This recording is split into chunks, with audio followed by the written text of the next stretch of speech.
नमस्कार। खाली मैं एटाई कथा कम, मैं देख रहा हूं मेरा ब्रॉडकास्ट झारखंड से भी बहुत लोग देख रहा है। झारखंड का लोगों ने बीते 3 महीना हमें जो प्यार दिया, हमें जो मोहब्बत दिया, ये हम नहीं भूलेगा। हम कोशिश करूंगा कि झारखंड चुनाव का बाद भी कभी कभी झारखंड आते रहूंगा और जो भी हमने वादा किया हो ये वादा पूरा हो, इसलिए आप लोगों का साथ खड़ा होने का कोशिश भी करते रहूंगा।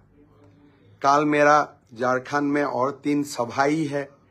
कल मैं सिमरिया जाऊंगा, बैरागोड़ा जाऊंगा और जमशेदपुर भी जाने का मुझे मौका मिलेगा। फिर एक बार आप लोगों को भी मैं बहुत बहुत नमस्कार करता हूं, बहुत बहुत प्रणाम करता हूं। श्रद्धेय অসমবাসী राइज, আপোনালোকে आशीर्वाद दी থাকিব আৰু আপোনালোকৰ আশীৰ্বাদতে আমি অসমখনক বিকাশৰ এক নতুন দিগন্তলৈ লৈ যাম। বড়ো ল্যান্ড আৰু উত্তৰ অসমত হোৱা সংঘৰ্ষত আদিবাসী, গোৰ্খা, অসমীয়া লোকসকলে নিজৰ জীৱন বলিদান দিবলগীয়া হৈছিল। আৰু ঠিক তেনেদৰে বহুতো বড়ো মাতৃৰ বুকু খুদা হৈছিল। 2014 চনত ঘটা ঘটনাবোৰ এতিয়াও যেন আমাৰ মানস পটত সজীৱ হৈ আছে। প্ৰধানমন্ত্ৰী নৰেন্দ্ৰ মোদী ডাঙৰীয়াৰ দ্বাৰা বড়ো সমস্যা সমাধানৰ এক আন্তৰিক প্ৰচেষ্টা আৰম্ভ হৈছিল। 2021 চনৰ পিছত বড়ো চুক্তি সম্পাদন হৈছিল 2020 চনত আৰু আমাৰ নিৰন্তৰ প্ৰচেষ্টা আজি বড়োলেণ্ড শান্তিৰ এক অমিয়া দ্বীপলৈ পৰিণত হৈছে। বহু বছৰ অসমত মন্ত্ৰী আৰু বিধায়ক হৈ আছিলো।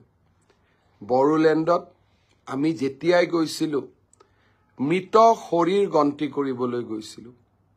কাৰোবাক হস্পিটালত বা কোনোবা মৃতক পৰিয়ালৰ ঘৰলৈ সমবেদনা, এই ধৰণে প্ৰায় 15 বছৰ মই নিজ চকুৰে মৰ্মান্তিক ঘটনাবোৰ দেখা পাইছিলো।